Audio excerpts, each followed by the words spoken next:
Welcome back, guys. You will notice this week that I am by myself, so I decided to pick a simpler, quicker game to learn, one that is only 2 players, and that is Onitama. It's a quick game, like I said, with 2 players, so it takes about 15 minutes to play roughly, and it's very much strategy based. I compare it a lot to chess. So if you got another partner or another friend who likes strategy games, this is going to be really up their alley. It's Japanese in its basis, so the idea is that you are 2 ninja schools who are competing against each other for, I guess, being the best or the most elite ninja school there is.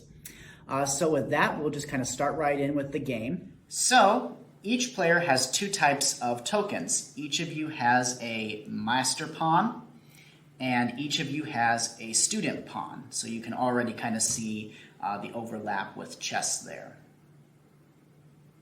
Then, on your turn, you start with 2 movement cards, and then there's also 1 in reserve off to the side. So your opponent has 2, you have 2, and then there's 1 in reserve, so you play with these 5 cards only in the game. There are 16 that come with the game, but only 5 that you ever play with in a given game, and you can mix and match them to develop different kinds of strategies. So the idea is on your turn, you will pick a movement card to play, and you start from where the black square is, that's where your pawn is located, and then you can move to one of the other non-black squares on the card. So for instance, I might move my pawn diagonally to the top left there. And then what happens is I discard this card to the reserve and take the reserve card and add it to my stash, and then it moves on to my opponent's turn. And he might pick something, he's got the way of the boar and the way of the frog. He might pick like the way of the frog to move one of his units like I did diagonally to the top left. And then simultaneously they will get rid of this card and take the card in reserve. And you just kind of keep going back and forth. And the idea is that over time these pawns will make their way out onto the board. And you are trying to capture pawns, kind of like you do in chess. So anytime one of your movements corresponds with an opponent's piece, you can capture their pawn, just like that. And it goes off the board, they can never get it back. And simultaneously, they're doing the same thing as well, trying to capture your pawns and move them off the board.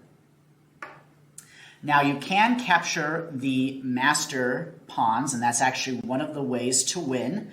There are 2 ways. So the way of the stone, as the game calls it, is whenever a master pawn or a student pawn captures the opponent's master pawn. Then the game immediately ends, and whoever's master pawn is captured loses the game. The other way to win the game is if your master pawn is able to get to the other side of the board. So you have these arches of the opposite color, so if you are able to make it to your opponent's archway, then you win the game as well, assuming you haven't lost your master pawn either. So that is pretty much the format of the game. Like I said, pretty quick, only takes about 15 minutes. Once you get the hang of it, you're pretty much going back and forth with your opponent to win the game as quick as possible. So that is Onitama. Come and stop by the library to pick it up. We would like to thank the Friends of the Library for purchasing these games and allowing us to do these videos for you guys to give you a sample of them. And we would also encourage you to like this video as well as subscribe to our YouTube channel so you can keep up to date with all of our board game videos as well as all of our video content produced by the Mount Horror Public Library. We will see you again next week where hopefully we'll have another special guest star and present to you another great game that we have here at the library. Bye everyone.